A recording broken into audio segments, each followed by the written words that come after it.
ng bagyong Paeng. Isinailalim na sa state of calamity ang 4 na rehiyon sa bansa dahil sa tindi ng pinsang epekto ng bagyong Paeng. Tinutukan ng buong bayan ang buong puwersa at buong tapang na pagbabantay ng nangungunang newscast sa bansa. Isa sa mga itinuturong dahilan ng matinding pagguho ng lupa, pagkakalbo ng kagubatan. Binabantayan ko ngayon ang Marikina River, lalo patuloy ang pagtaas ng tubig nito dahil walang tigil ang paggulaan. Sumipa na sa halos 3 bilyong piso ang halaga ng pinsala sa Luzon.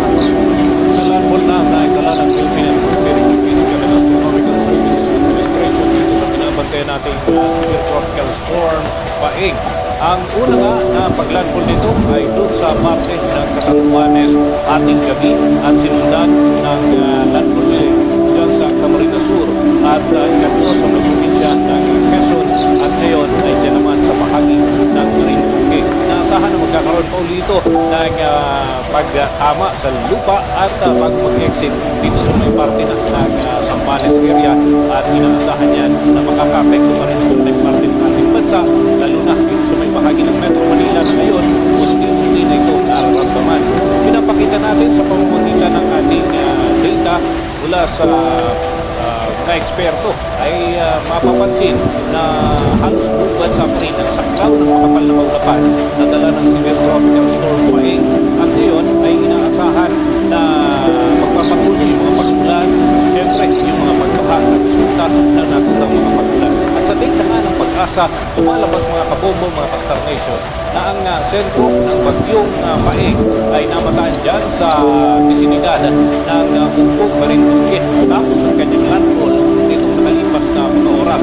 At ang kanyang movement ay west-southwestward direction, 25 kilometers per hour ang kanyang bilis.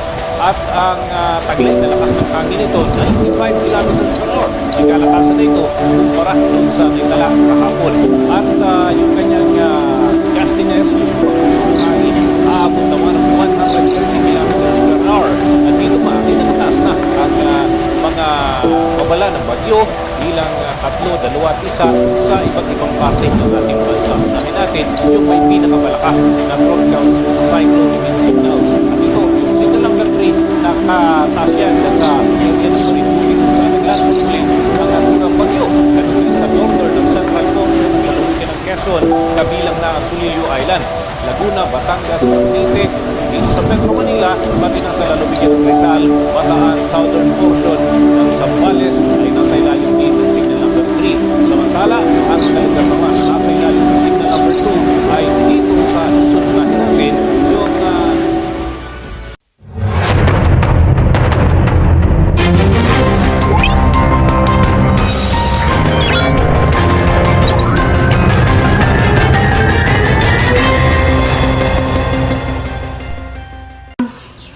Assalamualaikum and good day everyone. I am Dr. Muslimin Ipiyang. And I am Jeremy Mangubat. Ngayong araw ay idodocument namin ang isang malagang pangyayari na tumama sa Barangay Jang, Sultan Kudarat, Maguindanao, ang pagbaha dulot ng bagyong Paeng noong 2022. At isa ito sa pinakamatinding pagbaha na naranasan ng mga residente ng Gang Sultan Kudarat, Maguindanao, kung saan maraming mga bahay ang napasukan ng tubig. At para mas maintindihan natin ang totoong pangyayari, makakausap natin ng isang eyewitness na personal na nakaranas ng epekto ng baha.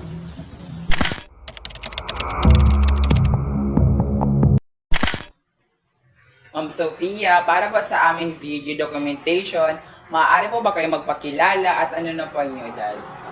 Ako si Sophia Kanapi, edad 56.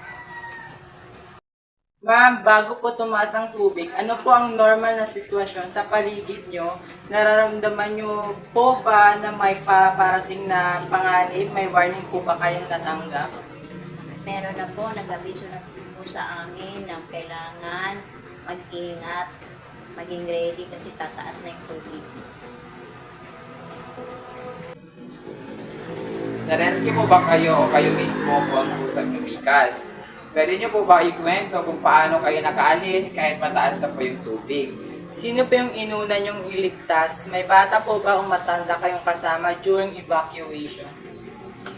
Kami lang na malalaki. Wala kaming batang kasama, walang matanda.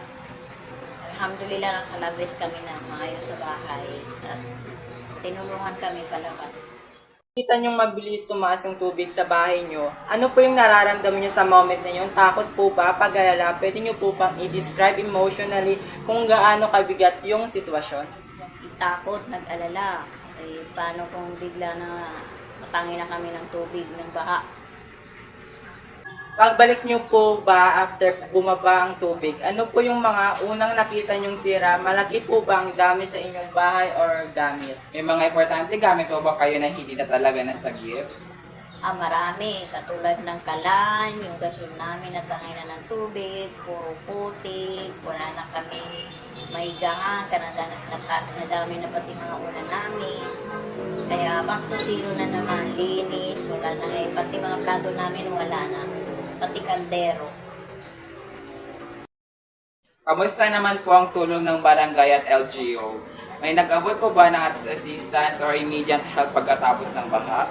Alhamdulillah, may nagbigay naman ng tulong, katulad ng mga noodles at saka ready to eat na pagkain, pati mga bigas at saka mga kumot. May naging trauma po ba sa inyo o sa mga kasama nyo sa bahay dahil sa baha? Hanggang ngayon po ba may takot pa rin pag malakas ang ulan? Meron po. Parati na kaming pag binabaha na, ayun, lahat ng mga gamit, taas, diretso na, hindi na maghintay na pasukipan ng tubig bago mag-alsa ng mga gamit. Kaya, alert na. Kung babalikan niyo po yung karanasan niyo nung Bagyong Paeng, ano po yung pinaka hindi niyong makakalimutan? Ano po yung aral na nais yung i-share sa amin, lalo na sa kabataan? Kailangan laging handa at mag-impok ng pagkain sa bahay. Huwag intayin yung rescue na magbigay ng makakain. Kailangan nakahanda kayo, naka-impok kayo, at mag-ingat parati. Maraming salamat po Ma'am Sophia sa oras sa tapang na ibinahagi niyo sa amin. Ang kwento niyo ay hindi lamang simpleng karanasan, kundi isang mahalagang bahagi ng kasaysayan sa ating komunidad. Ang mga pangyayaring ito noong Bagyong Paeng ay nagpapaalala sa atin kung gaano kalaga ang pagiging handa, lalo na kapag may paparating na masamang panahon. Kaya po sa lahat ng nanonood, lagi nating unahin ang kaligtasan kapag may malakas na ulan o bagyo. Huwag pong baliwalain ang mga abiso ng barangay, LGU at weather updates. At siguraduhin pong nakahanda ang emergency kit, importanteng documents at planong pang-evacuation. Mas mabuti pong maging alerto kaysa magsisisauli. Muli, kami po si Dato Muslimin Ipiyang. At ako si Johnny Di Mamuga. At ito po ang aming eyewitness interview tungkol sa Bagyong Paeng 2022 dito sa Gang Sultan Kudarat, Maguindanao del Norte. Maraming salamat po at ingat po tayong lahat.